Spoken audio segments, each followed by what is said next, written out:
Good morning, afternoon, and evening, everyone. Welcome to the 26th episode of the FPL Wire powered by Dreamset Go. We are recording ahead of Game Week 28. I'm your host Zofa, and I'm joined today, as usual, by Big Man Bucker. How's it going, bro? Yeah, thanks for having me, off. As a Kane non-owner, the game week was a bit of a write-off for me until last night when Rudiger got benched, and me and late riser were the beneficiaries of that. As a Kabak owner who had Kabak first in line to come on, and he didn't play because he was injured, and Shaw jumping in with a 14-pointer, third from my bench, it just felt absolutely surreal. Yeah, But it would have I been. guess that's part of the game. This is the first time I've enjoyed this kind of luck this season, so I welcome it with both hands. Yeah, it would have been catastrophic otherwise, right? Without Kane. Pardon Yeah, me? I mean, I held on to Bruno, but I had just the 36 points, and it was it was horrible watching that game. I mean, Kane scoring a screamer and then getting, he was involved in everything. So I was considering bringing him in for a hit, and you stopped me from doing it. So I mean, you're lucky I got a Shaw 14-pointer, or else I would have been blaming you. Yeah. Uh, Yeah, to these these decisions can often come down to a whisker of luck or like what, you know? It can be so Yeah, close. I was actually I was very close to bringing Balin Kane in for a hit, but then I was unsure on my chip strategy, which is why I decided to hold on to a transfer. I thought it was better saving the transfer. But overall, I'm on 50 points with the auto sub coming in. So Brilliant. fingers crossed for more points from City That tomorrow. was Zofar playing some fucking possum mind games with you. Not prize games. What do you mean?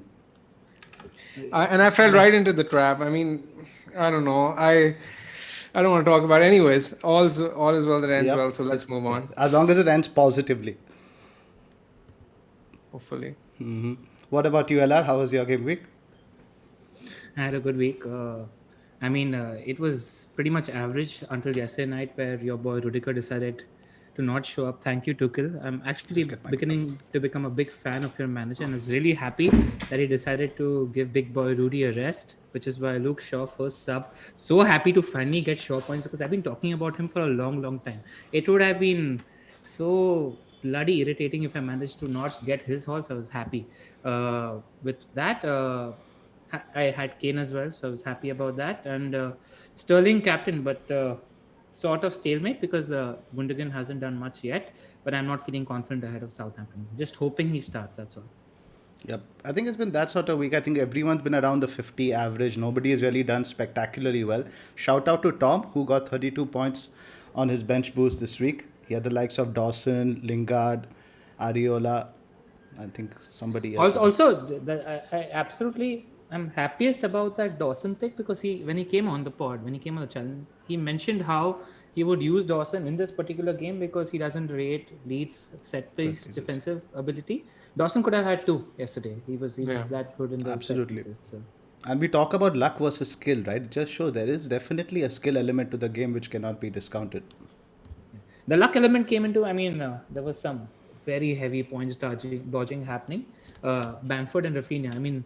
I feel bad for Rafinha, man. The guy is such a sensational player, and he created so much. He did so much, but Bamford, I think, spawned two clear-cut chances. He's looking a little tired right now. What do you think? I think it's probably a little bit of regression also, right? With Bamford, he was possibly performing above what we expect. I think it's now maybe a little bit reversion to the mean, but I don't think he'll be as bad as he was yesterday, especially that one shot which Rafinha squared on from the center, like towards the diagonal. It was. I thought it was harder to miss than it was to score. Yeah. All right. Just before we move on, talk about your team's performance. I thought they were really good. I was really excited looking at Kai Havertz's position and the way he played the game. I thought he was man of the match yesterday. Lampard mentioned he's quite a unique player. Tuchel mentioned he's quite a unique player. What I like is that he's tall. He can hold up the ball. He's comfortable holding up the ball inside the box and passing it around. And his pace is deceptive. He's deceptively quick. I think. He looks like the pick to me right now. What do you reckon, sir? I think he's definitely been playing in his right position. after a lot. I think probably since he joined Chelsea, this is the best position we've played him, and it shows a little bit out of his depth. Lampard, like how he wasn't using him in the right position. Lamps played him in a central midfield role, doing a lot more defensive work. But Havertz needs to be up there. He needs to be having those penalty box touches, and I'm convinced that going forward, probably our first choice front three should be Timo, Havertz, and Mount. I agree. I agree. I think it's a good mix, that three. And I think Hudson Odoi should be playing on that wing back side because he brings to that team something which nobody else brings. Similar to what, Sterling or Sane brought when City broke all those records in terms of having a quick dribbler. It's a good addition to have in that skill set for the team. I think Tuchel's really impressed me in his start. And I think Chelsea is going to be a good team to reckon with next season. Yep. It's slightly more on Bamford and Rafinha while you guys were talking about it. So over the past 4 games, Rafinha has created 5 big chances for his teammates and he hasn't recorded a single big assist. So, I mean, single assist in 5 games. Between the two of them, Bamford and Rafinha, they've had 9 big chance involvements and just 2 attacking returns over the past 4 games. So it's not that Leeds have been playing poorly or something. It's just that, things aren't exactly falling their way. So owners have just been unlucky. Yeah, I must say that's powerful. Yeah, let's talk about that game once we get to the game week review. Now let's move on with the rest of it. Right, first up, a quick word about our sponsors. DreamSet Go is a global portal for fans to gain access to sporting events around the world. Accommodation, flight tickets, hospitality, stadium visits, everything can be tailored exactly to your requirements. They also do celebrity experiences, which include master classes with your favorite sports celebrity, or something as simple as birthday shoutouts. You can find links to the products in the description below. The FPL Wire is a part of the Fantasy Scout Network, and all stats used in this podcast are taken from the FFS members area. Please sign up if you haven't already. Also, if you guys don't already know, we've created an FPL Wire League where the manager of the week gets a shout out from a lot of sports celebrities. We still have to do the admin and the housekeeping for the winner in the last game week. We'll shortly announce that on Twitter, so watch out for that announcement. To join our league, the league code is DOC0YG. You can see that on the screen as well. And talking about the next game week, we have a video shout out to be won from the Indian women's football team and star athlete Dalima Chibber. Make sure you're locked in, playing well, because you want to win the shout out. Also taking you guys through the agenda for the pod. We start as usual with Bakar's stats. After that, we are doing a slight game week 27 review. Just look at the games that went by and some talking points. We're going to be talking about the Salah conundrum. A lot of conversation on Twitter and everywhere about he's lost around 250k owners as well this game week. Whether it's worth holding on to Salah, is he too expensive? We're going to be talking about Liverpool, Arsenal, and Spurs in detail. After that, we have the captaincy and fixtures for game week 28 and the Q&A. Bakar, the floor is yours. Thanks. So I addressed the 2 of the most popularly asked dilemmas in FPL this week. Firstly, I talk about Son, Bale, and Kane in the 3 matches they played together. I run a comparison between them. So for minutes per chances created, Son is 27, Bale is 42, Kane is 43, which shows that Son is creating chances at a far greater frequency than Bale and Kane. Minutes per big chance created is very similar. Trend is being followed here. Son is 45 minutes per big chance created. Bale is 208. Kane is 130. For minutes per shot inside the box. Now this is where tables turn, and Son is on 90, while Bale and Kane are enjoying a far better frequency for shots inside the box. Bale is averaging 42 minutes per shot inside the box, while Kane is averaging 37 minutes per shot inside the box. A similar trend is followed in the minutes per big chance. Son is 270 minutes per big chance, Bale is 69 minutes per big chance, and Kane is 65 minutes per big chance. When you compare their expected minutes per expected involvement, Son is 122, Bale is 90, and Kane is 72. Now this tells me that Son is taking a bit more of a creative role, while Kane and Bale are carrying the majority of the goal threat. Now this is something I've noticed very recently. Even when you watch the games, the Spurs games of late, Son is kind of providing the width, while Bale is making the runs inside and trying to get inside the box to support Kane. And so it's very evident that Son is not exactly taking up the goal scoring positions he was early in the season, and that threat is now being carried by Bale and Kane. Um, so during these three games where Son, Bale, and Kane have all started together, Son has recorded just the one big chance, while during the same period, Kane is top in the league for big chances, while Bale is top for shots inside the 6 yard box, which just tells you the way Spurs are playing at the moment, that Son isn't exactly playing the same role he was early in the season. What do you guys have to add on this? Zoff? I think these are very persuasive stats. Like really tells the story over here. So I think what we can see clearly now, Son isn't shooting as much as he was earlier. He's gone more of the creator, and we got more stats. You can see later on, Bale has had a lot more shots in the 6 yard box than either of these guys, which shows the positions that he's getting into now. You own Kane and Son. If you were given the chance to switch Son to Bale for free, would you do it? I have some reservations about Bale, right? Like, see, I'm still not. I'm to a certain extent convinced about his form, but his fitness and minutes are still a little bit of a concern for me. So, he started now the Palace game and the two double game week fixtures, and now we have a midweek game in the Europa League. Then we have Arsenal, then another midweek game. Then they have, the game against Villa, and then Bale has two internationals also, qualifiers for Wales. And then when he comes back right after, I think they have Newcastle, and then probably another Europa League tie. So there's a decent bit of fixture congestion, and I think at certain point his minutes are going to be managed. They might be managed in the Europa League, which is very possible. He could easily get away with playing Lucas and whatnot over there.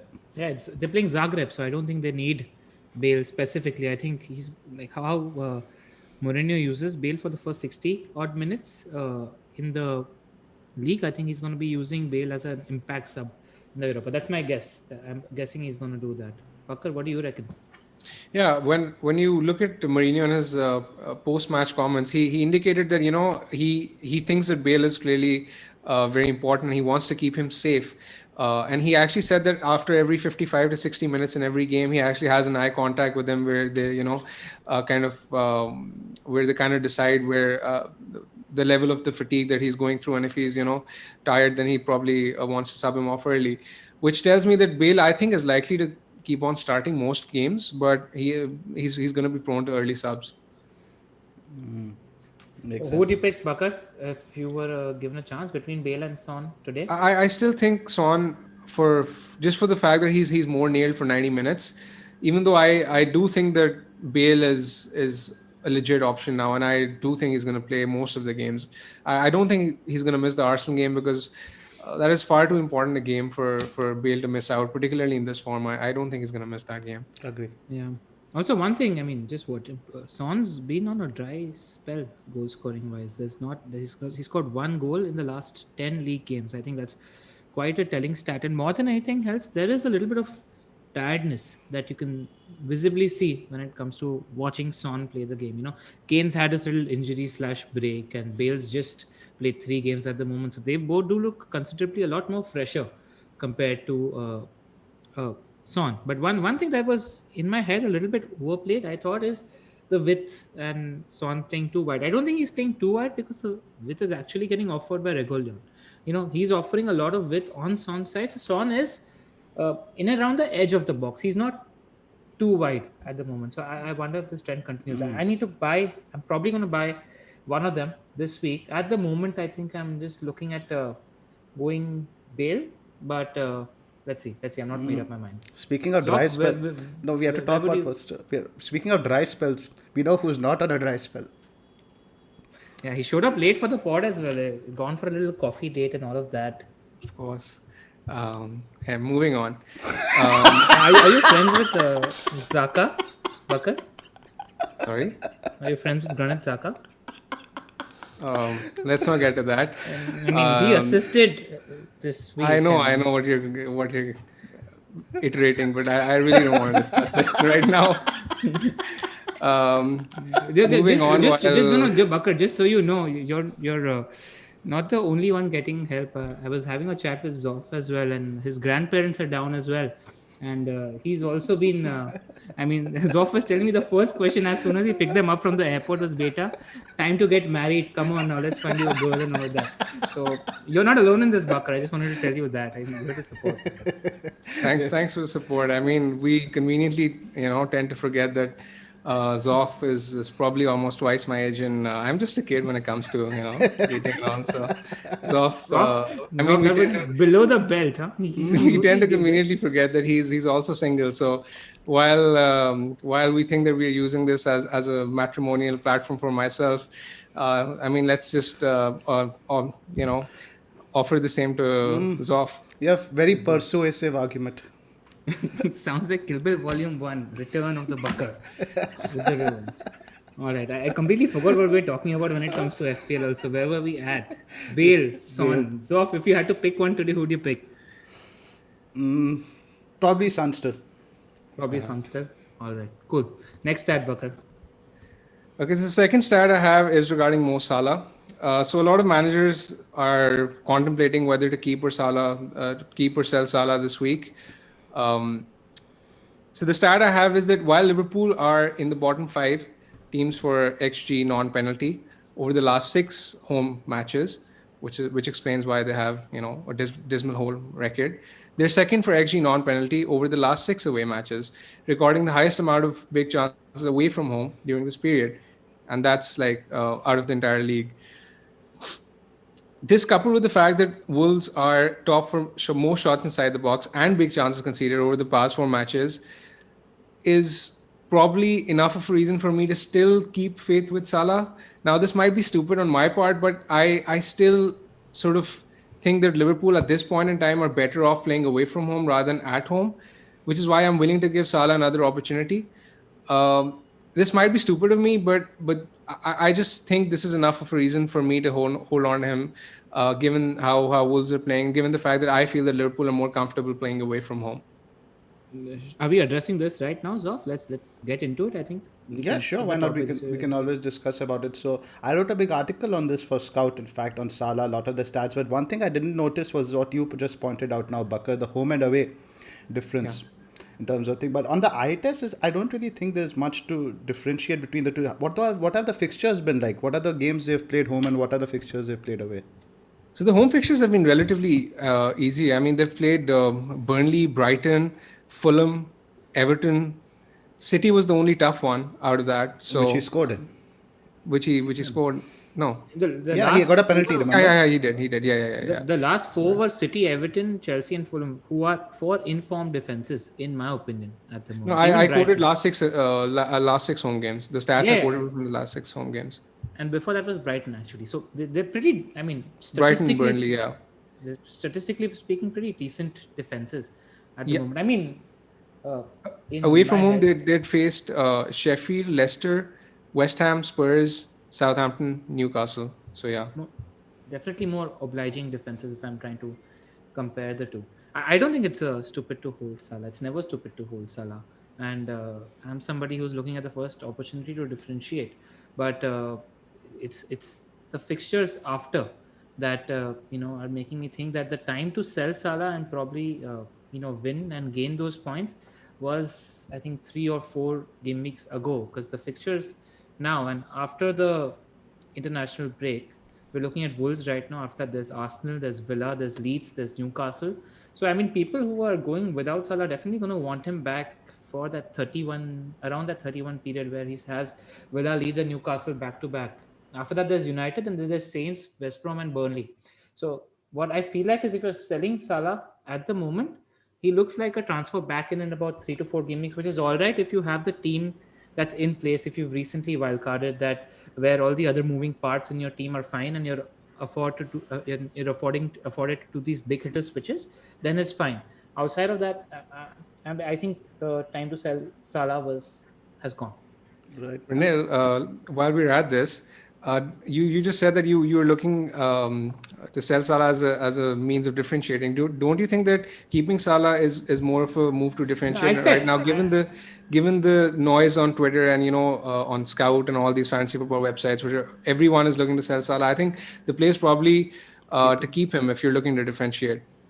That's what I said. I said I'm looking at the first opportunity to differentiate, but I'm not feeling a Salah sale at the moment. Especially, I mean, Liverpool were shit in that game against Fulham. They did not deserve anything. Let's face it. They deserved to lose 2-0 or 3-0. The problem was more in defense. But I what I like is that there is an international break coming now, and I feel like some of the guys is Henderson back from injury. I'm not sure. Fabinho's I don't think so. I don't think he's back for another month or so. Yeah, I think that's a bit long term. I just think that the fact that Jota is back, I think he has to play all four of them together now because the team was looking pretty shaky as well.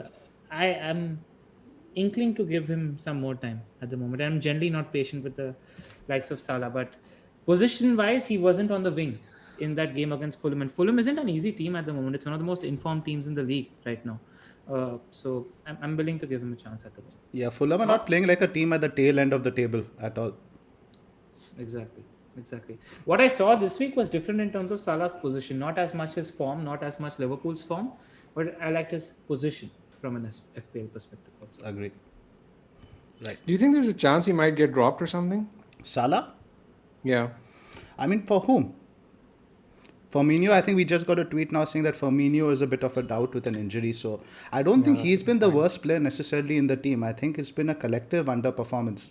It's been Mane, by the way. Mane has been absolutely rubbish. I mean, we were talking about his position, and I want to mention that because it was an error from my end where I was asking Bakar Mane is being centrally, but he's not finishing anything at the moment. I mean, he's getting big chance after big chance, and something's wrong there. His either he's too tired or his head is not in it, but something seems off there. More with Mane than with Salah at the moment.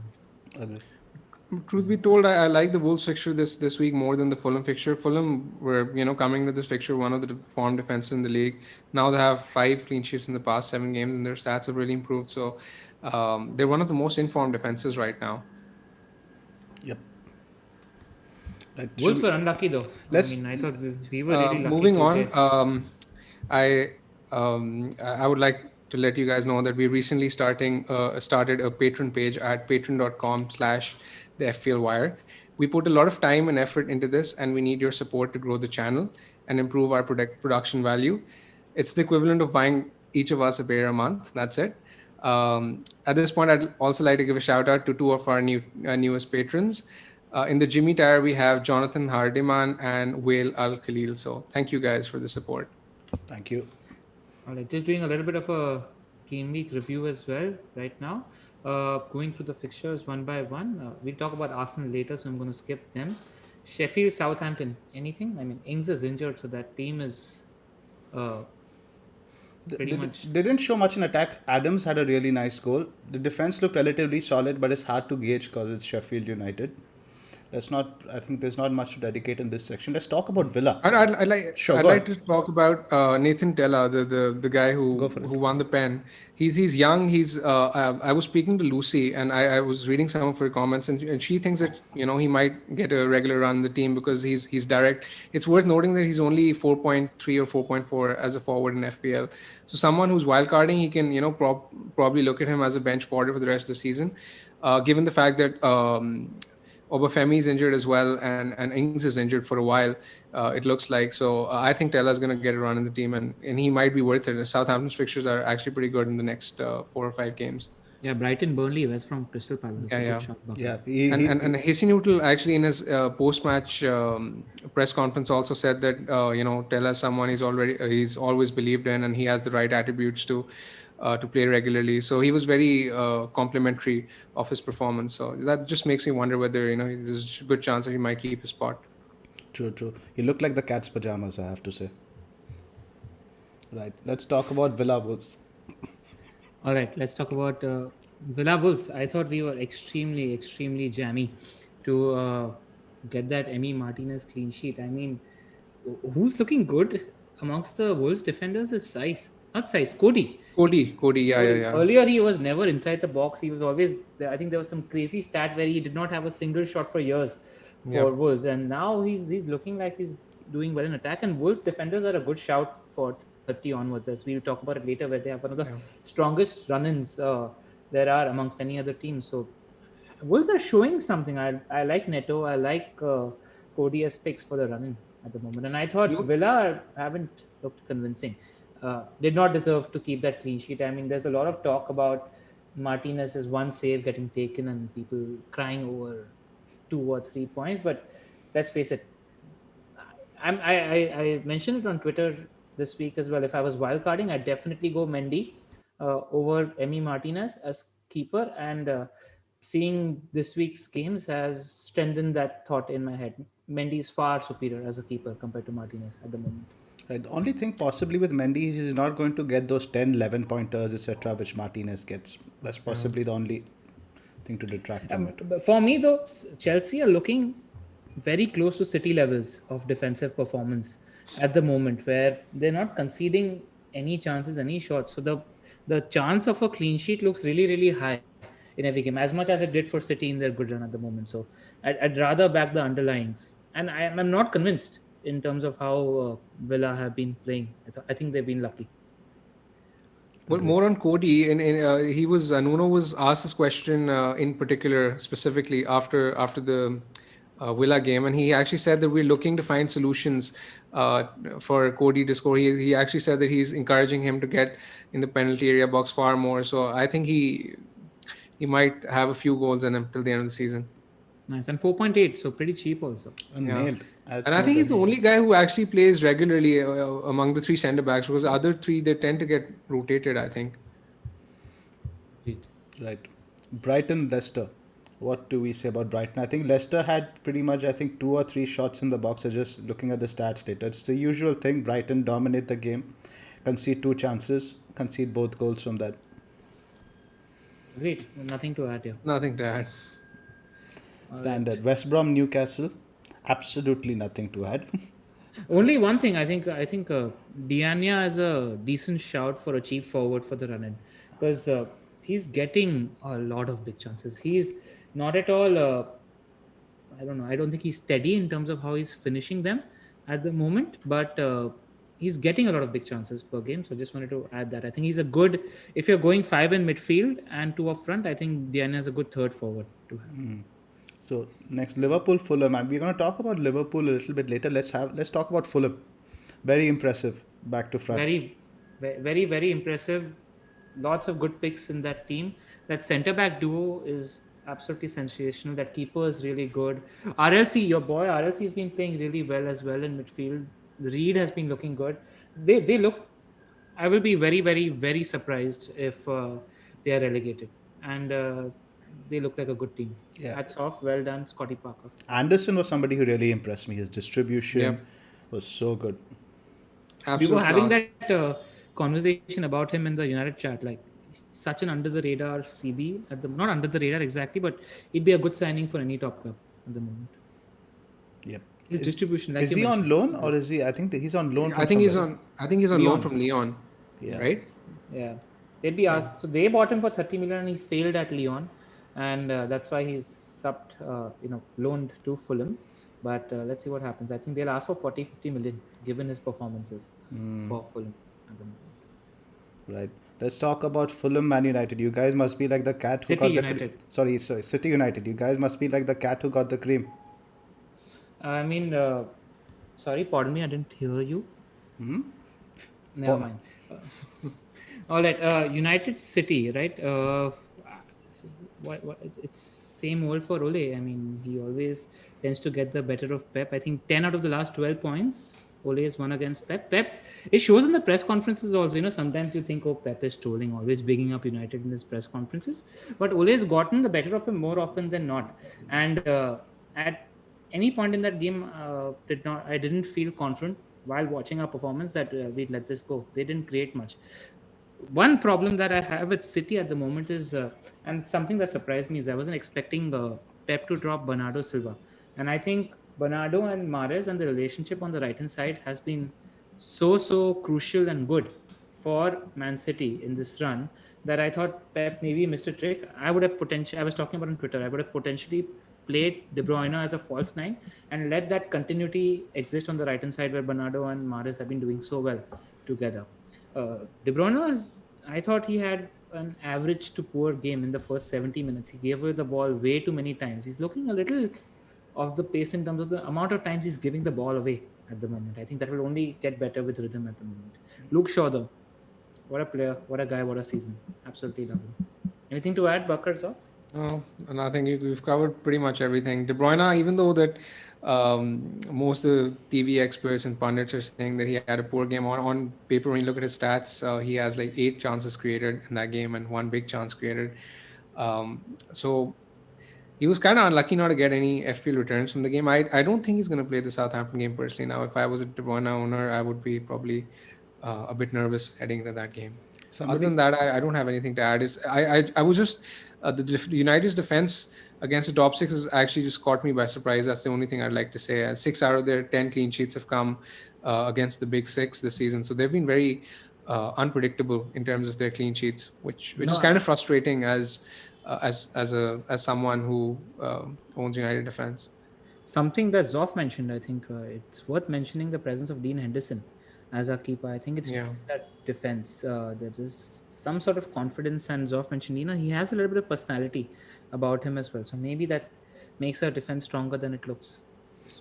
Somebody who had a very poor game, nobody's mentioned much about him, is Cancelo. He was at fault for the second goal, and not just that. The entire game, they were targeting his side very specifically. He gave away the ball a lot. I think probably his worst performance this season. I'd go as far as that. Yeah, with the emergence of the... Sorry, go on, Bakker. I was looking at the City fan forums, and actually very few of them have Cancelo in their predicted lineups for Southampton. I don't they have expect Walker and Zinchenko starting, so who knows? I don't expect if let me ask you guys this question. If you guys were on wildcard, would it be just Diaz or would you add a second defender? I think with the emergence of the Chelsea defense, I would just go Diaz in defense at the moment. I think Diaz, and I'd probably sell Cancelo now for Alonso. Alonso could have hauled big time yesterday. I think the Havertz shot which went for an own goal would have been Alonso assist. He was through one-on-one with the keeper. It could another day been like an 18-pointer for Alonso. Chilwell though? I mean, he's knocking on the door. See, that's my point, right? Cancelo, I think, is now going forward going to have a similar amount of rotation threat as Alonso. You wouldn't go for the more nailed Aspie instead?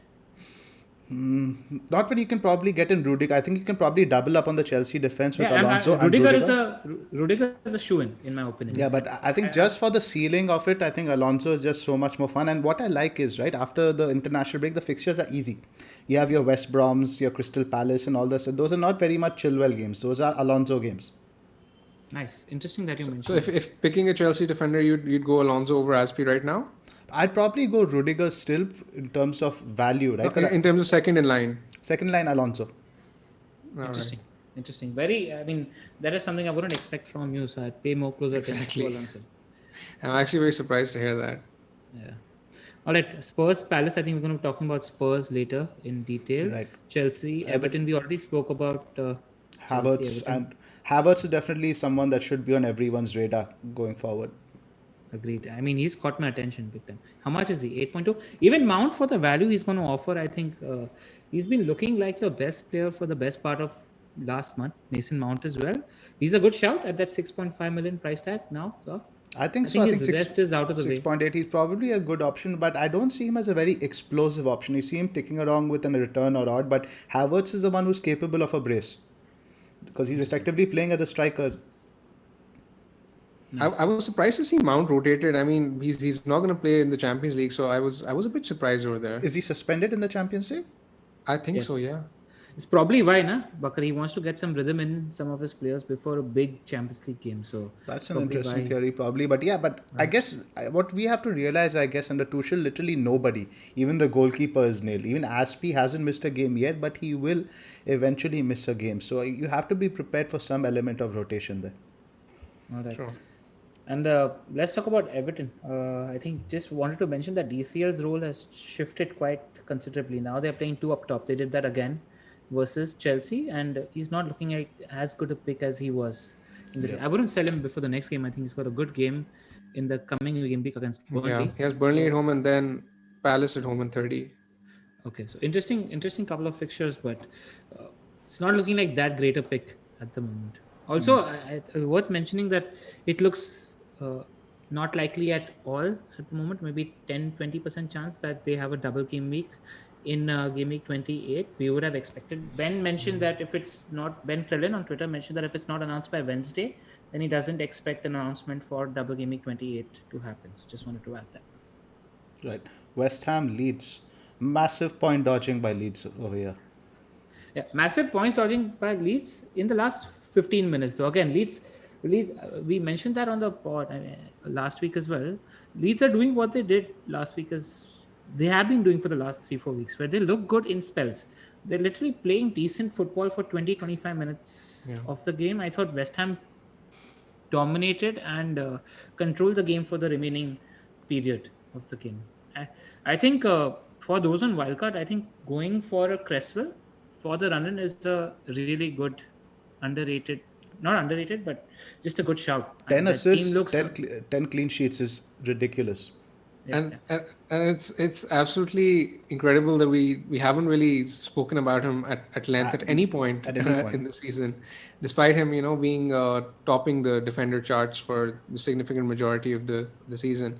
He just seems to do it consistently, and there's something different about this West Ham side. I mean, this is not the kind of game I don't think they would have won this kind of game last season. This West Ham defense has some kind of metal to it. They're a far better side this Yeah, season. because they So didn't many play well. good- They didn't play well at many- all yesterday. Yeah. who West Ham? Yep. Yeah. I thought they were fine for 60, I don't. 70 minutes.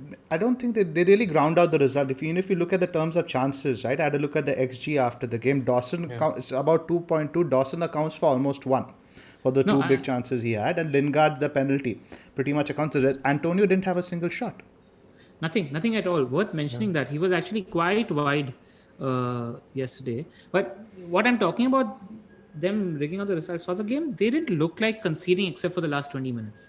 I thought they were in control of the game. Right. And also like when we're going to be talking about motivation a lot and beach teams a lot in the last 10 odd game weeks, West Ham are right up there for motivation. They've got a genuine chance for a Champions League place. So, and I think they fancy themselves as well, and they do have good fixtures for the run-in. So 2 or 3 West Ham now, 30 onwards seems like a good bet to me.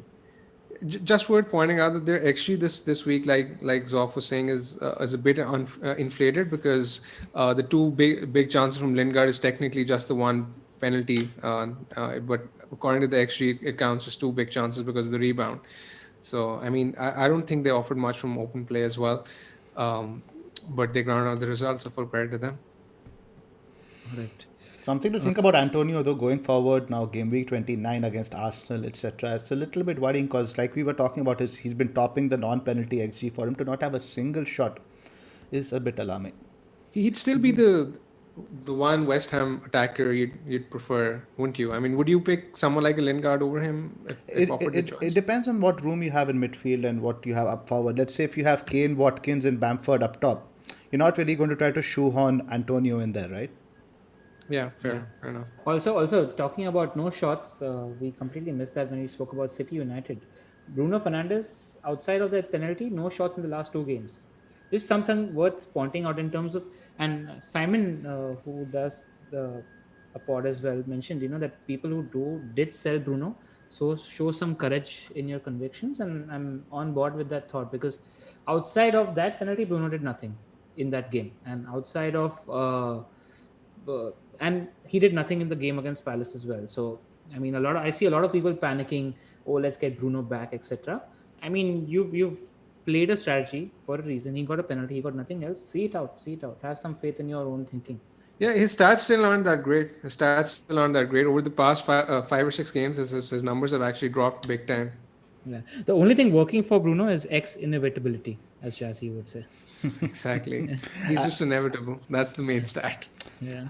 I love the comment he made also. So before this game, they interviewed him talking about his record in big games, right? And he's like, I scored against Spurs, but it's a penalty, so it doesn't count. Yeah. He said the score was 6-0, not 6-1. He's got a little bit of a ego streak about him. And which you is love good that. as in- You love that Yeah. as the FPL asset. You need that guy to have that swag, that pride, right? I love That's what Salah's all about, right? Like, exactly. Right. Anyway, moving on. Speaking of Salah, that's a good segue into Salah's stats now. Let's talk about. This is pretty much, I think, the big topic this week. What do we do about one of the best FPL assets of the last 3 seasons. I think we feels discussed weird. it. It feels weird to even be sitting here discussing this. Let's talk about selling Salah. It's For what use everyone of wants to hear. for use of. We've been in this boat a lot of times in the I previous know. season, sometimes successfully, sometimes unsuccessfully. Let's mention that. But for you to consider this it's a first, which is why I was like, wow, Zoff is thinking about maybe selling Salah. I told you don't this see last it. week also, right? That if you have to sell Yeah. someone for Sterling, you should sell Salah rather than Bruno. Yeah, agreed. But that said, I thought in open play, Salah had more to offer. Just the penalty that Bruno got. That's I all. mean, the Fulham game is a bit hard to judge just because of the other players they played around him, right? It was such a weekend Agreed. lineup. So, can't read too much into the Fulham game per se. But let's have a look at his numbers over here now. These are his stats for the last 6 matches. He is ranked, I think, around 8th for shots in the box. And I was having a look. From the first 6 matches of the season, he was averaging 4 shots in the box per match. Now he is averaging close to what? Less than 2. The drop off is right. I think Bakar, you had mentioned something about his big chances, right? And I noticed this also, and he's still getting big chances. Exactly. That's what I was going to say. The short volume has kind of dropped, and so have the penalty area touches, but the big chances are still there. So his expected data is decent. You sell him for somebody who's beating him on expect data and has an extra game in 29. I think that's the move that people are looking at, though. I mean, people are looking of selling Salah. I think they've got Son, Bale, and Oba on the Right. radar at the moment. So And we'll how- talk how about do you those rank numbers. these? We'll talk about those numbers in the And- next 2 sections. I've got them up here. Let's look at And Salah's while merits while first. we're on the Salah topic, I know Zoff will never speak about this himself, but Zoff actually did a piece on Fantasy Football Scout on whether or not to sell Salah, and he covered it in depth, and I thought he covered all angles to it. So anyone who's looking whether or not to sell or keep Salah should definitely go and give that a read. That's a fantastically written article by Zoff. Thank you I for the echo plug. Bakar's thoughts. Thank you. So these are Salah's stats. Let's have a look now at Liverpool's attacking numbers also, right? I think this is also relevant. Now, Liverpool have scored only 4 goals in their last 6 matches. They've landed only, now in terms of shot volume, right? In terms of shots in the box, they're 5th, which is not bad. But what they're really falling short is in shots on target. Only 25 shots, and I think that's where they're ranked 8th. So they're not getting the shots off. I think it's the shots which they are getting on target, they're not really beating the keeper either. So it really looks like a crisis of confidence, swag, whatever you call it. And as someone as a Chelsea fan, right, I experienced this under Mourinho the season after we won the title. When things go wrong, everything seems to go wrong. Everything Agreed. goes against you. I just wanted to, at this point, I think, plug our friend AK's little thread that he did on Liverpool as well. And some interesting numbers which are quite relevant that I want to read out. And this is Liverpool attacks performance between game week 1 to 18 and game week 19 to 27. The shots in the box have gone down from 10 odd to 9 odd. Their big chances have gone down from 3 to 2.09. The shots on target have gone down from 5.76 to 4.27. The biggest difference is their goal conversion rate, which has gone down from 14% to 6%. That's less than half. There's about a 60% difference there in the goal conversion rate. So you were on point when you mentioned that the underlyings are not gone down that much. It's the goal conversion rate. So there's a little bit of a confidence issue or something of that sort happening there. Do you see them coming out of it though? I do. I trust the quality of the players. I trust the manager. I think he's a good manager. I think the players are good. I think they'll come out of it. And I think the fixtures will help them. I quite like the fixtures that Liverpool have after the international break, and I think they'll come out of it. I mean, Yeah, I was going to come to that. The run from game week 30 onwards is actually it's very favorable. I've got that up here. 1 second. I'll just load that. Villa, Leeds, Newcastle, Southampton, West Brom. It's a great run. One thing though, Bakar, as often we were having a chat about this, is the argument that people have for selling Salah at the moment, as you have somebody who's posting similar underlying numbers at 6 million, 6.5 million, whatever Jota's price is. And that's a factor to consider as well. Where you want a piece of the Liverpool attack. Yeah, Jota is not the same as Mo Salah, but their underlying numbers and his performance has been great. So that's one of the things that people have in mind when they're selling a Salah at the moment. And I think it's You a can factor double you up can't on ignore. Liverpool if they hit form, and then you can captain Salah. I No, just think that Salah is a the more point is, dependable it was- captaincy option than Jota. Yeah, fair enough. The point is Salah more dependable captaincy option than a Kane at the moment or Oba at the moment, which people are looking at to captain. People are not convinced about captaining a Liverpool attacker at the moment, which is fair. Yeah, given their we'll form. come to that when Yeah. we discuss captaincy for the week. But That's, I'm just having a look at the fixtures. I don't think the fixtures, for example, look at the home games, right, are any more easier than what we already played. So he's got Villa at home, Newcastle at home, Southampton at home, and Palace at home. These aren't necessarily like easier or harder than the games they've had against Burnley, Brighton, Fulham. I think they're easier. I think they're easier. I think these are much more obliging defenses compared to what he's played of late. I think it will. I think the fixtures breed form, and I think Salah will come back with these I fixtures. saw this joke on Twitter that we captained Salah against Leeds.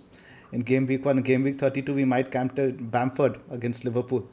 Yeah, yeah, that's actually worth discussing in the sense how open was Liverpool's defense, and MOTD and Shearer covered it really well. I thought the problem is that Klopp is persisting with a high line at the moment, and they're just not pressing up front, which is why it's so easy to ping balls behind the defense, which is a new young defense at the moment. So the defense is there for the taking, and as long as this form continues, it's also worthwhile mentioning that you don't bench your defenders against Liverpool until they find their form at the moment. Right. Because I think Klopp has shown a little bit of adaptability, and I posted this on Twitter, and I got not as much hate as I expected, to be honest, for it. In the terms of that, like, he's not really adapted his tactics in terms of the high line. Maybe, like, with the personnel he has, maybe he needs to be a little bit more flexible in his approach, change the system, change the formation, but he's been quite rigid. Are any of us selling Salah? Not this week, maybe in 29. If Arsenal go out of the Europa League, I'm definitely getting Oba in for Salah in 29. Bakar? I'm not selling this week. Yeah, I'm not selling either at the moment. All right, because also I think about none of us have a wild card remaining. Getting him back, selling him, and then getting him back is 8 points at the moment, and I'm pretty sure I want him back in 32. So that's just something I'm Yeah. keeping in mind. Right. Cool. So let's have a look now at Spurs first. The attacking numbers now, since this is for game week 26 and 27. So Spurs are on top for XG non-penalty and minutes per big chance over the last two matches. Now, this minutes per big chance is the stat I really want to pay more attention to, because right, the other numbers might be slightly distorted because of the double, right? Certain teams had the double, some didn't, but they are, and this is something we haven't seen from Spurs the few weeks prior to this. So Bale has definitely had a transformational effect on that team in terms of the chances they create, and like, is that Spurs triple up in attack on the cards? Yeah, I don't see no reason not to do it. And what you do is when one of these big hitters come back in form, let's say you sold Salah for a Bale. Uh, by the way, it's completely okay to sell Salah. I think I just wanted to mention this from a gameplay state point where a lot of people, and that's one of my myths with FPL actually, where a lot of people are so scared to sell these big assets. Let's say you sell him, let's say Salah scores a hat trick, you can buy him back. FPL allows you to get the player back next week as long as you're admitting it was a mistake and okay, you experimented and you want to get him back. People should not forget that because there is so much fear when it comes to selling these big assets, and people forget that okay, you can buy it back in one game week as well. So you shouldn't have so much fear when it comes to selling these big hitters. Sorry, I went on a little tangent there, but I just wanted to mention that because it pisses me off where people are so scared to sell assets if they're convinced about the thinking behind making such a move. That's all. Right. But in that case, you probably need to retain the same structure and not spread the cash around. The problem happens Yeah. is when you move that cash around to your defense, goalkeeper, and stuff like that, and sticky positions. Agreed. Yeah, more on the Spurs triple up. I still think it's a bit overkill because I know their stats over the past 3 are great, but it's important to note that Spurs historically this season have been much better as an attacking force at home, and two of the 3 fixtures included in the sample size were against Burnley and Crystal Palace, who were two of the most obliging defenses away from home. So I won't read too much into this at the moment. I still think having 2 is enough. I still think tripling up is a bit overkill. I think this was the time to do it before the Palace game, and now that match hasn't, it's gone. The boat has sailed, in my opinion. Yeah. I don't expect the next 2 games against Arsenal and Villa to be as high scoring as their games against Burnley or Palace, for that matter. Who would you rather have at 10 million Bakar? I want to ask you that question. I'm keeping Salah and not getting Bale. So Yeah, I understand, but if somebody has an option on wildcard, let's say, I get it. I mean, there's a lot of again stigma associated with going for 2 or 3 attackers. So if it's an attack in form, even if it's a short-term move, I see You know, no reason. I mean, okay, if someone's on wild card, I'm assuming that they're likely to have three big hitters, right? So I'd still prefer Kane, Salah, Bruno. Let me put it that way. Interesting. Interesting. I'd definitely go triple Spurs because of the extra game, I and mean, then move them out into the people on form. should it really influence your thinking whether you own the other two? We've talked about basket wasting so many times Exactly. on the pod, Exactly. right? I mean, if he's a good option, he's a good option irrespective of whether you own the other guys or not. Yeah. Exactly. So many It's times, just I that I mean, don't expect Spurs to go big in the next two fixtures. I don't see those games to be high scoring. do they need to go big? City can score 5 goals in a game, and you'll have Jesus scoring 1 goal, you'll have Foden scoring 1 goal, you'll have Bilbao scoring 1 goal, you'll have Gundogan scoring 1 goal, and you'll have John Stones scoring 1 goal from the header. When it comes to Spurs, though, it's going to be these three that are going to be involved. That's a thing worth mentioning. Where even if they're not going big, the goal involvement rate, and you can put your money on that these three are going to be Yeah, involved. that's fair. That's fair. Fair enough. All right. Right. Now let's just have a look at the stats individually for the players, how they've performed over the last two game weeks. And this is something you had mentioned earlier, Bakar. Kane is far away on top for shots in the box with 7, and for big chances, and for shots on target. But this is what really drew my attention: shots in the 6-yard box. Bale has had 3 over 3 matches now. Those are the chances, like, where the player is the highest likelihood to score. And you see Son has had, like, what? Son has had 0. And if I'm not mistaken, Zoff, I think all three of those were goals. Let me Were they? remember. I think so. Probably Yeah, I don't Yeah. remember him missing a big Yeah, chance. twice against Palace twice, but I think the Burnley goal wasn't like from the 6-yard box, right? The one no, that the first one that Son assisted to Bale, that was yeah, right that inside was, the but six. not the one which he finessed into the left corner. That wasn't. Yeah, but all the three shots inside the box were goals, right? Sorry, shots inside the 6-yard box. How many goals did he score? 4? Yeah, Yeah, yeah, then you're right. yeah. So you still guys think I should get Son over Bale after looking at these numbers? I'll give you my answer after the Europa League lineup. Fair enough. That's a good point. That's a great point. If Bale plays 20 minutes and if Son plays 70, I go Bale. I think so, because Son will play regardless, right? Son is a workhorse. Yeah, Son will play regardless, Son but if he's but managing, but managing Bale there, then I think you can definitely lump on for the Arsenal game. all right, fair enough. Bakar, what do you reckon? I still think I prefer Son, Fair enough. just fair for enough. the fact that he's going to play, for the majority of the game, and that's just I think it's very close, but that's just the deciding factor for me. No, I do get where you're coming from, because Son is such a good player. The team is scoring goals. Somehow or the other, he is going to be involved in it. Agreed.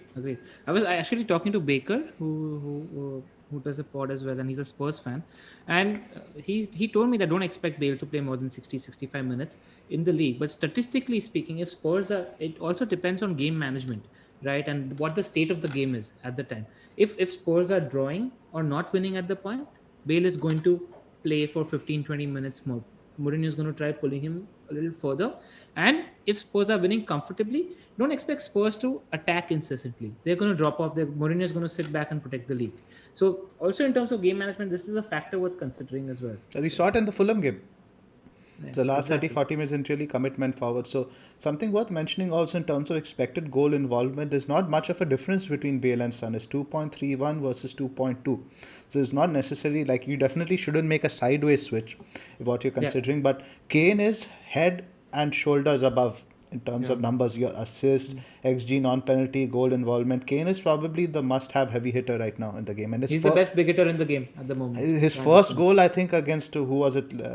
The game week 27. The first goal against Palace was a thing of beauty. The curve into the corner just shows that he's in another level of confidence. He's back to fitness, and you need Harry Kane. Another point I'd like to make on Son, which we haven't discussed yet, is that now that he's creating so many chances, he's doing much better for bonus as well. So whenever he's likely to get a couple of assists or maybe even one assist, he can come out of the game with bonus, which I think is very underrated. And the fact that he's going to get the majority of the minutes and bonus potential is something which, in my opinion, swings it in his favor.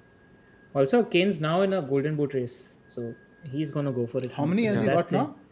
He's just one behind 17, I think. 17. So he's not far off Salah then. One behind Salah. So 16, I think. Salah's on 18 and Bruno and Kane are on 17, I think. So these three are in the Golden Boot race as well, and it's going to play on all three of their minds. They're the kind of players who pay attention to this kind of stuff. Oh, absolutely. Kane more so than anybody else. Yeah, I think Kane is he's- on 16, Salah's on 17. There you go. Bruno's on 16 as well. Exactly. So all three guys are guys who you expect to pay attention to those. And that's numbers. something you pay attention to, right? Like when you talk about factors that you look for in Yeah. the end of the season run, the Golden Boot race, the relegation race, the teams that have nothing to play for, and the teams are motivated to play for something. And Spurs are right now ticking a lot of boxes. Kane is ticking the most boxes. So yeah, Yeah, remember that season where I think he got 7 goals in the last 2 games? crazy, absolutely crazy. That was unreal. All right, let's move on. Let's move Reggie- on now to Arsenal. Do you, just before that, 1 second, Reggie, a good pick, 5.5 million. He's doing fair bit in attack. Just thought we should address that. That's all. Yeah, that's a good point actually, and I think he's very unique in terms of what he provides. Because I think one of you guys had mentioned he allows Son to go inside and he maintains the width on that side. And I think Davies actually might be preferred in the Europa League going forward. So I think he's probably set it up now by benching Reggie on against Fulham. Yeah. So I think the best piece of advice that we can give our listeners who are no doubt going to bring in a West Ham or a Arsenal or a Leeds or a Spurs player in this week is wait for the lineups on Thursday night and then make your Yeah. moves. That's it. Let's see who's going to be rested. Then you can understand. You can try getting inside into the manager's head and then make your moves accordingly. Right. Let's have a look now at Arsenal. Arsenal have actually been posting decent attacking numbers over the last few weeks. For minutes per big chance over the last 2 game weeks, they're ranked third at 32.3. Minutes per XG, they're actually top. I guess that's because of the penalty and stuff. But their attack is clicking. They have an XG non-penalty of 4.12 over the last 2 matches. Yeah. And Oba, if Oba is going to continue playing up front, he's a really, really good pick. He's the pick we thought he would be game week 1 when he was all the rage for that 2 game week period. But, you know, I am still not there when it comes to Oba, and his prices underlines have been absolutely great. So I want to watch him for 1 more game. And there's still that doubt where, Spurs are in the race for the top 4. I don't think Arsenal are quite there yet. And I think Arteta is going to clearly prioritize the Europa League, and which might see the odd rest or benching for Oba and Saka. And that's why if I was to go for an Arsenal attacker, I'd go for the 5.2 million asset who's playing in the front 3 Right. rather than the 11.2 million. And there's not much difference in terms of their numbers also, right? If you look at here now in terms of XG non-penalty, Saka is at 0.85, Oba is 0.85 also. So it's identical. And in terms of expected goal involvement, Saka is actually ahead of Oba. Saka, what do you reckon? Yeah, I completely agree with both of you that Saka stats are as good as Oba's, and I think both of them are great options. And I've noticed the improvement in Arsenal's attacking numbers of late. So yeah, I think both of them are great options. How are the numbers defensively? Bakar, is Tierney a shout? Defensively, they're okay. They're not bad, but then again, I don't think they'll be keeping too many clean sheets. When I look at the next 3 fixtures, Spurs, West Ham, Liverpool, I don't expect a clean sheet in either of those. That's the problem. Who is even nailed on? I think he chops and changes around that back 4 a lot, right? Even in Serie A. Exactly. Tierney was injured. No, but again, the Europa League problem comes up again, right? He's not going to play Tierney 3 games a week because Tierney is quite fragile. Yeah, fair. Tierney did create a big chance this week, but then again, I'm not sure he's worth investing in. The fixtures I don't think look good from a defensive point of view. Leno's Fixtures again, only for the next 2. I mean, no, after if you're on a that- 31 wildcard, I think there are a team that a lot of people are looking at, right? From 31, they have probably one of the best fixture runs. Again, I'll quickly read it out for the benefit of the listeners. This is why we're having this conversation about Arsenal as well. Because if you're bringing them in right now, they're in for the long haul, which is why I don't think Saka's a bad pick at all. Because 31 onwards, it's Sheffield, Fulham, Everton, Newcastle, West Brom, Chelsea, Palace, Brighton. It's one of the best runs any team can have. So double up on Arsenal, attack plus defense, which is why I was asking the Tierney question. Absolutely. Could be a great big hitting differential if Oba clicks for that run in. He's got the fixtures. For sure. I just don't know about game week 29, right? I'm thinking I'd possibly bring in Oba versus West Ham, but I don't feel confident. Yeah. Wait and watch. 1 more week of data is a lot of data. So wait and watch. Because he has to start the Europa League games, right? Both of them. For sure, yeah, I think he will, and he's going to start the North London derby as Derby well. also. So that Yeah. West Ham game is the one I'm slightly worried about. And I think the same applies for Saka as well. I think Saka's going to start all these games as well. He's clearly first choice. Right. Clearly first choice, That's yeah. why I'm a bit surprised he went so strong at Burnley, right? Because he knows he's going to play these guys again in the Europa League and against Spurs.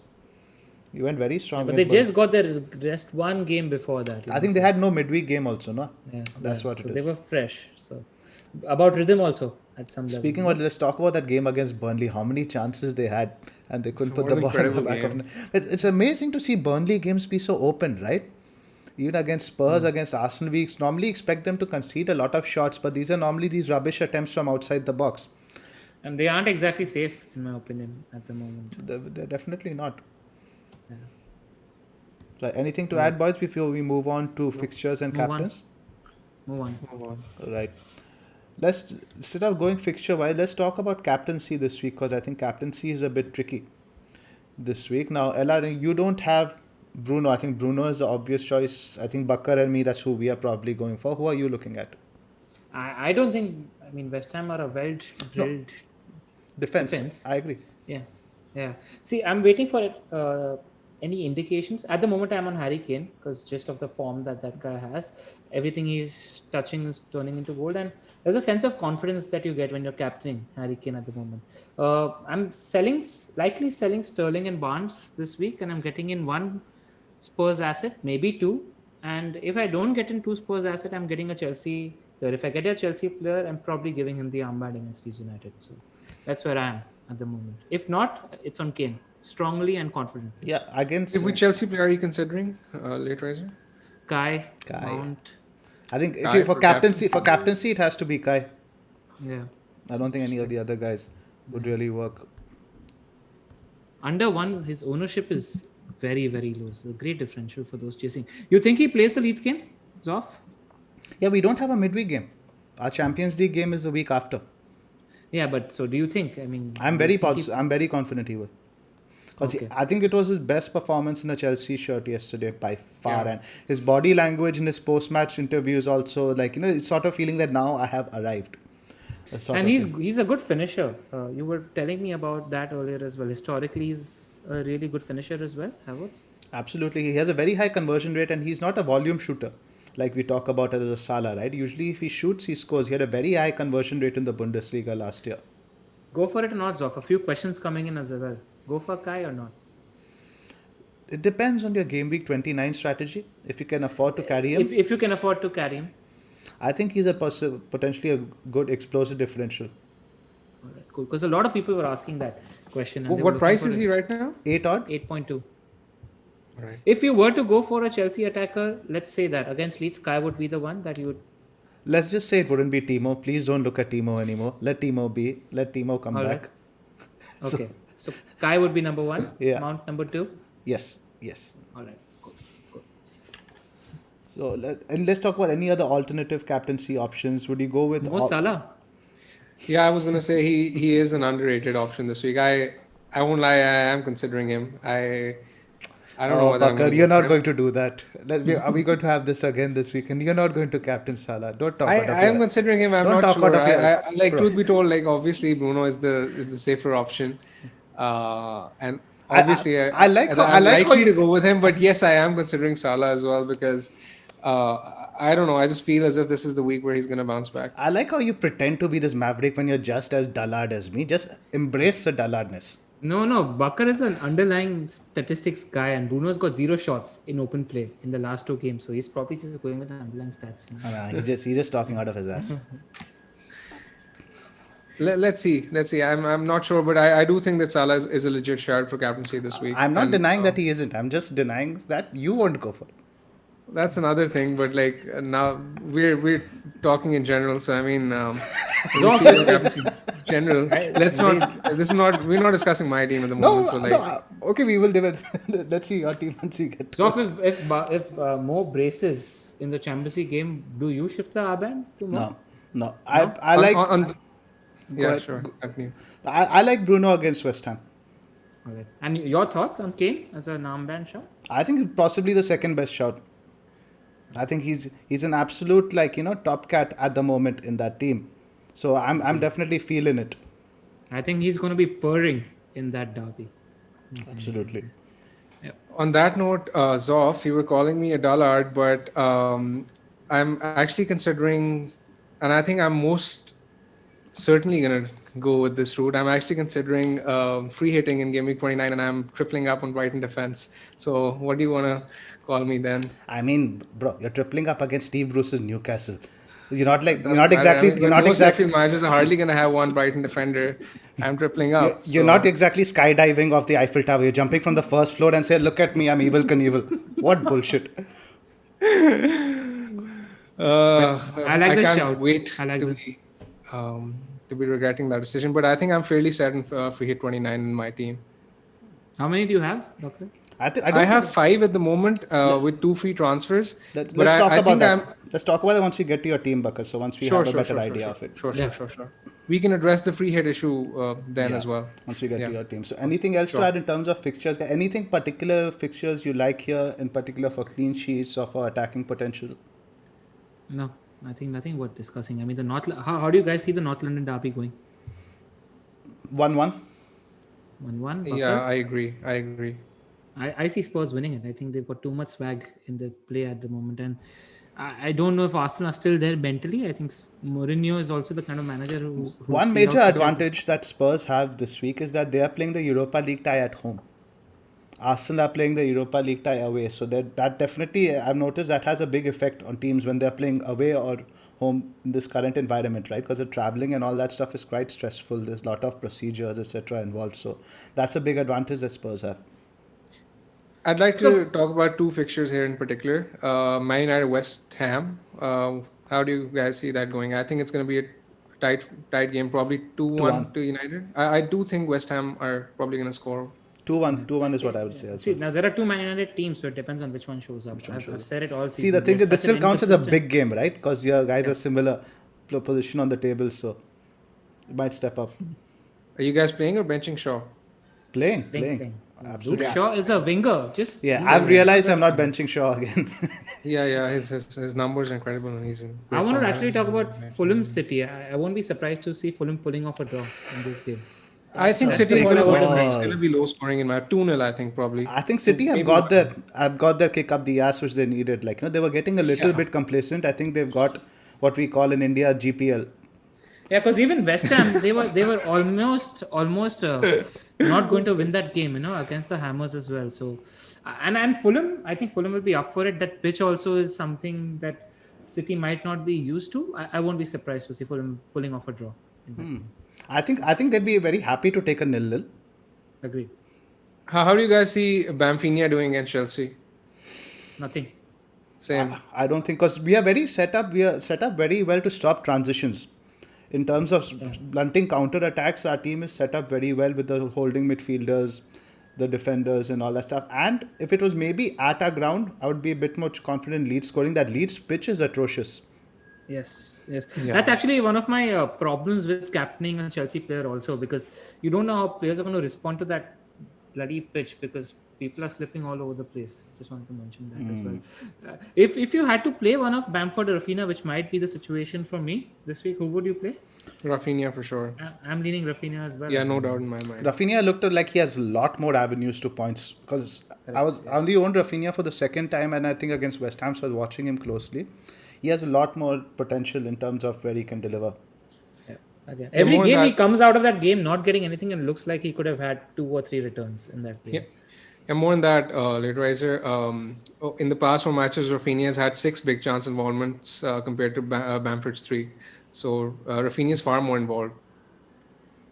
Right, now let's have a look, skip ahead to our teams. LR, you're up first. Right, just for the benefit of our listeners, I'll quickly read out my team. I've got Martinez as keeper. I've got Cancelo, Rudiger, Maitland-Niles, and Luke Shaw in defense. I've got Salah, Sterling, Gundogan, and Rafinha. And up front, I have Antonio and Kane. I still have Barnes, so the move that I'm looking to make is selling Sterling and Barnes for one Spurs midfielder and maybe the other one. Or if I'm not getting the other one, like I mentioned, I might just get a Chelsea attacker. So that's where I am at the moment. Let's see. I'm far from deciding on my transfers, because I'm going to wait and watch the Champions League games. I'm going to wait and watch the Europa League games and then decide. Kane's my captain at the moment, as already mentioned. Yep, that makes sense. Right, Bakar. Now let's Bakar, talk about your free hit. What you've got planned. You can read out your team first, and then we can talk Yeah. about that. So as of now for this week, I have Martinez in goal, Cancelo, Diaz, Rudiger, Shaw. I'm playing forward at the back. Then I have Gundogan, Salah, Fernandez, Son, Calvert-Lewin, and Watkins. On my bench, I have Bamfini, Kabak, and Areola. And I have two free transfers in the bank with 2 million. Two free transfers and 2 million in the bank. So I'm as of now, because I plan on free hitting in 29. Um, the reasoning I have behind the free hit is the fact that at the moment I have 5 players for Game Week 29. I can use my two free transfers to bring in two additional players for 29, and maybe take a hit next week. That would give me 9 for Game Week 29. But I think I'm in a better position to set myself up for Game Week 30 and beyond, and just make a team for Game Week 29 via the free hit. I think a point which is very underrated is the fact that a lot of managers are taking hits even in the preceding weeks prior to Game Week 29, and those points are going to add up. And they're going to have like 7 to 8 or maybe 9 players heading into Game Week 29, and I don't think I can match that given the position my team is in. I think I'm better off personally free hitting in 29, and I think I can.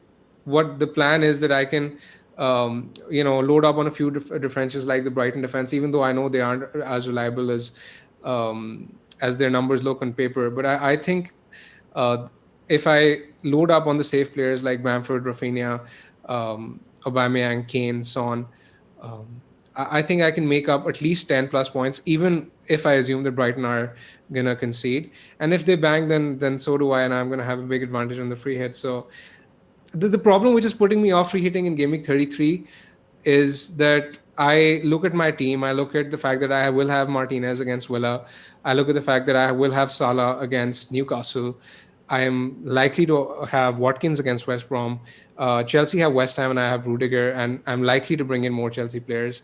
So I don't really feel the necessity um, to invest in a free hit for 33, because there's every chance that my current team ends up outscoring my free hit team in 33. So I don't want to go through the risk. I realize the upside is big, but I think the downside is as massive. So I just think that I can take away that chance factor and give myself a big, a more certain chance of making my free hit more beneficial in Game Week 29.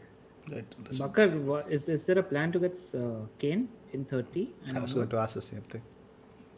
At the moment, the only route I have to Kane is to sell Salah, and I'm not willing to do that. So I'm not gonna buy Kane this week. I think I'm gonna go without. My plan is, if I continue with the free hit strategy, my plan is to bring in Aspi or Cody for Quebec, because that's gonna set me up for the long term, and maybe use one more transfer to make my team better for Game Week 30 and beyond. But other than that, I don't think I'll be buying a Spurs player this week. So when will you be banking? You'll be obviously buying Kane for game week 30 when he plays Newcastle. It depends on how Salah and Bruno do this week, because they're the only way I'm gonna fund Kane in for Son. 30. Sorry. Son. Son is a way to fund Kane as well. If you're not committing on selling Salah or Bruno, Son is also a way. Yeah, that's doable as well. That's How much doable, cash and do I you have have? two free transfers, so I can do that. What How would much you do cash? if you were in my position? How much cash do you have? 2 2 million. million. In your position, I would bring in Kane this week, and I would probably sell Salah.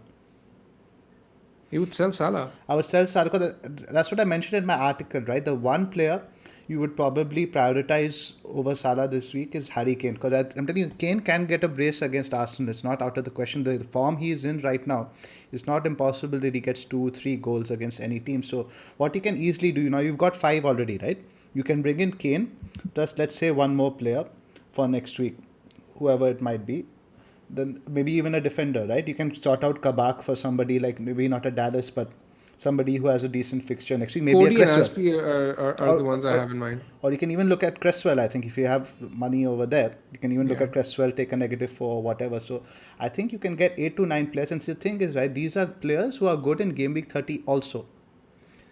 What are your thoughts on Son and Watkins or Calvert-Lewin to uh, Kane and Neto, because I'm looking at Neto and I like his fixtures.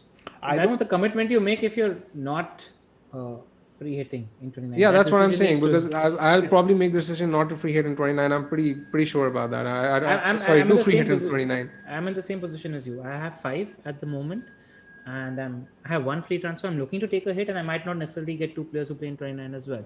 I don't see those fixtures. Except I like the shout that you are playing. That is the Brighton triple up in defense. I like that as a shout. But outside of that, I think I've got the good players covered, so I'm not too worried about 29 at the moment. Right.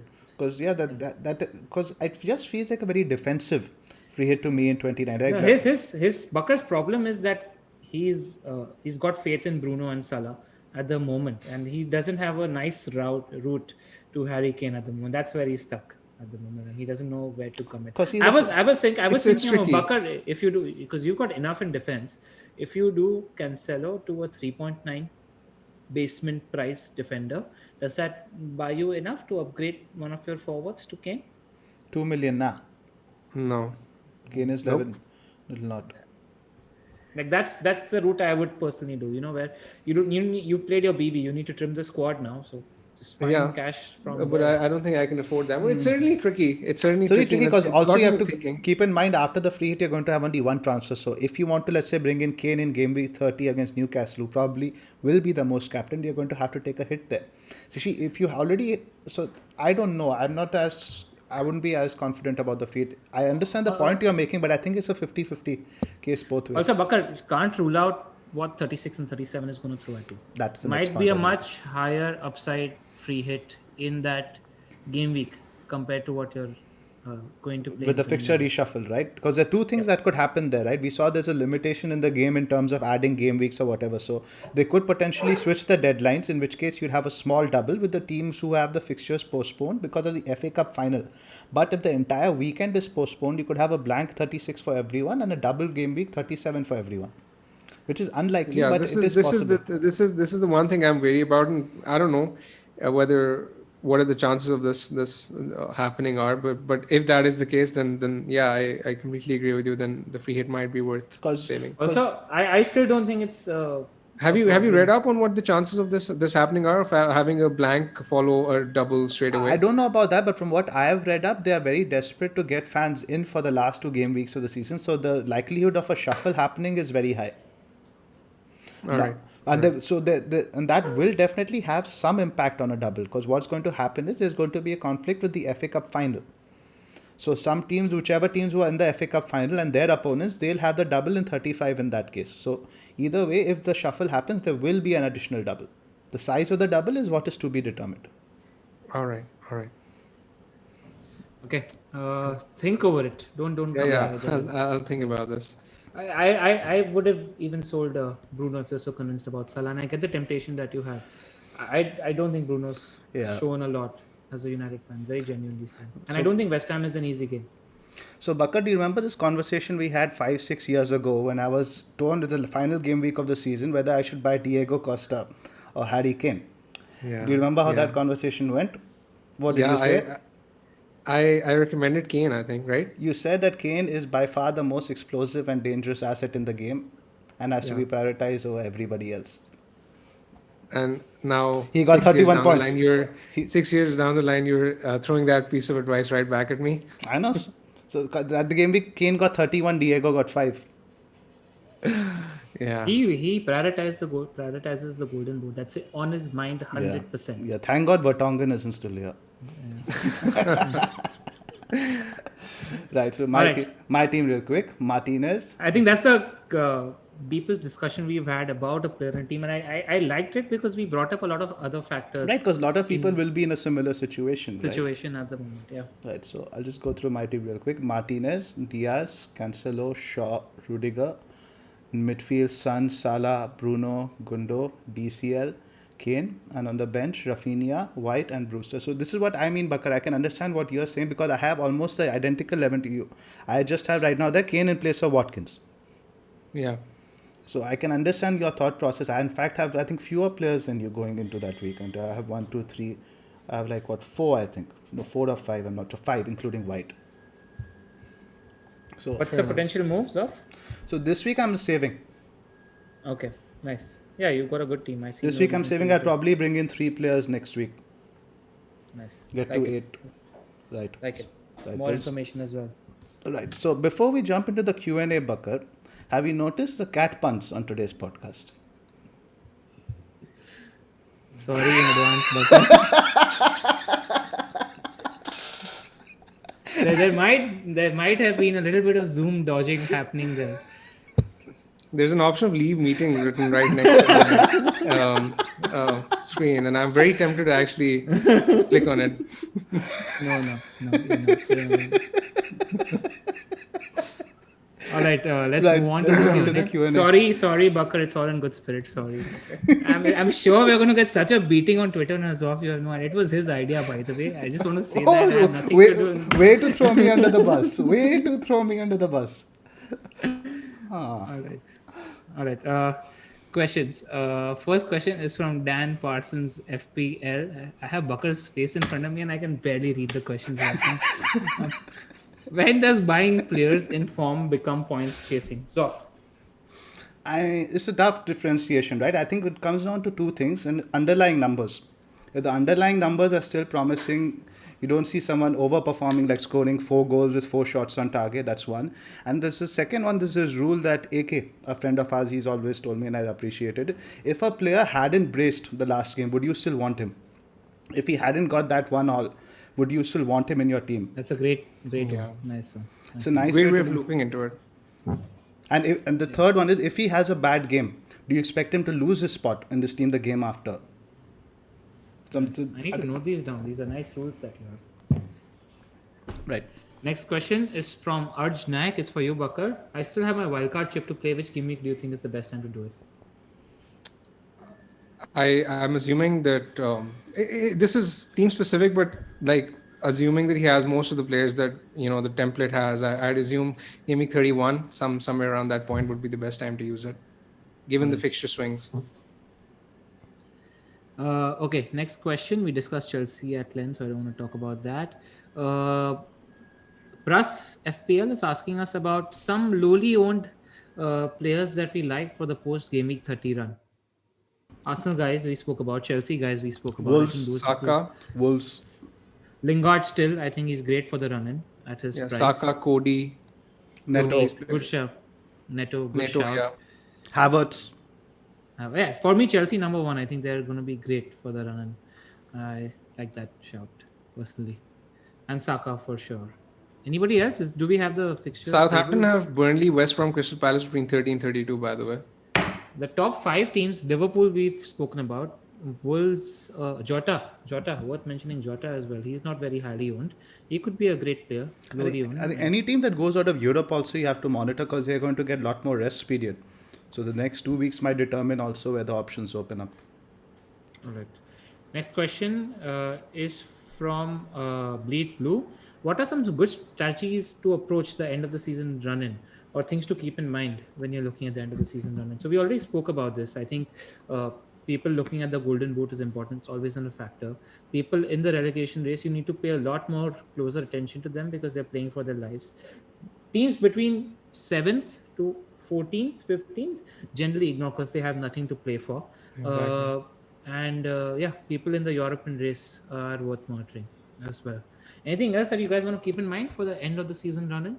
I mean, this is your forte, right? So you should probably enlighten us. These 3 things. Also, I feel like when there are fewer and fewer game weeks left, let's say there are 5 game weeks to go, 4 game weeks to go, you're not going to hold the player that you have for a really, really long time. So it's the time to take some calculated gambles as well, while you're making that final push for the run as well. So be a little more risk friendly. Closer and closer you get to game week 38. Just one. Right, and it's not always motivation also, right? I remember that one season you captained Giroud at the end, and I don't think they had anything to play for. And that's when you want Arsenal assets, when they don't have any pressure on them. Yeah, exactly. So, Yep. I think what will also change is in terms of defenses that are good to play against, because suddenly you realize that some teams are just not in it at the moment and are good teams to play against. One question, the final one for the day. Actually, a couple more. This one's from Chaitanya Kulkarni. Best mid-price range option to target. He already owns Gundo.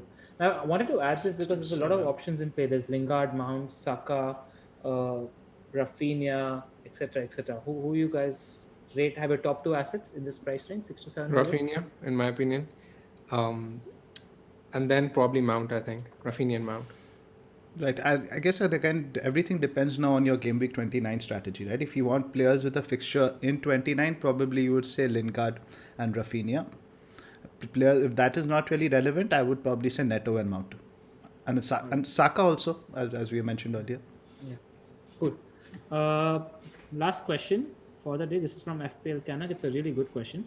Is it me or are we seeing a lot more dull, grinding, low scoring affairs? And as a result, far more clean sheets now. We are seeing a lot more clean sheets.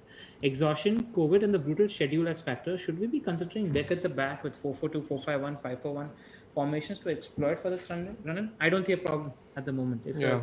you're doubling, tripling on the correct defenses, to Chelsea, etc., playing that game, I don't mind going with 4 defenders at the moment. I would just Same. say keep that in mind. If you're going for that strategy, then one of those 4 defenders shouldn't be someone like Rudiger, in my opinion. They should be guys who have potential at both ends of the pitch. That's when I think that back 4 makes sense. I mean, he's ridiculous People like value, Shaw, right? I guess. Shaw is good, but like I see but see the thing is, right, if you're going for a back 4, someone like Alonso is more easy to accommodate because you can have an attacker sub on for him. If you're playing Alonso in a back 3, then most likely your sub is always going to be a defender. You can always have somebody like a Saka to sub on for an Alonso or something like that, right? Just while we're conversing, it's a legit strategy because there are so many good 5 million sub assets to have in play. I mean, Diana is somebody we spoke about up front, Saka, Rafinha. These are not expensive players who you can happily play around in the squad rotation. So I like the strategy quite a bit. Absolutely. I'm so glad that I haven't heard the word Suchek in a while. It makes me feel very happy. It's good shout for the runner, you reckon? Fixtures are decent for I just think Lingard is a superior Yeah. option now. Yeah. They've changed a little bit in the terms of style also, which they're playing. I think since Lingard has joined, I don't see Suche getting into the box as much from open play. Yeah, his numbers have dropped massively as well. Cresswell is such an underrated asset for this run-in. Right now. Absolutely top. All right, that's it from us for this week. We hope you enjoyed it. I really thought it was one of our better episodes. I enjoyed talking. I had a lot of fun, and I think Bakar, you'll enjoy it after once you see the end result. No, but even then, I thought the discussion was I'm surprised you didn't catch it, honestly. he had no sniff. I just want to say that. Not a sniff. It But was yeah, absolutely if- perfect. Yeah. Stop. Credit where it's due. All right, guys, if you liked it, if you like the entertainment that we offer, if you like our inputs, etc., please don't forget to like, subscribe. You guys have stopped subscribing since a while, so make sure you hit that like and subscribe button right now. We've also started a Patreon, as Bakar mentioned. The links are in the details if you want to support us. And exciting prize to win next week as well. If you win the Manager of the Week in the next game week, you win a shout out from Manthi Dangar. So that's definitely worth playing for. Have we spoken That's about the league, FPL Wire League? Yes, already spoken about. All That. right, perfect. All right, done. That's it from me. Any last words, boys? Nothing much. Good luck for the game week, everyone. I might come into the top million for the first time next week. So I'm really, really Fingers excited crossed. about that. I'm hoping that happens. Let's hope Kundo will so. destroy me. Sterling will take me there. So just fingers crossed. Fingers crossed on that All note. right. See you guys. Bye bye. Cheers.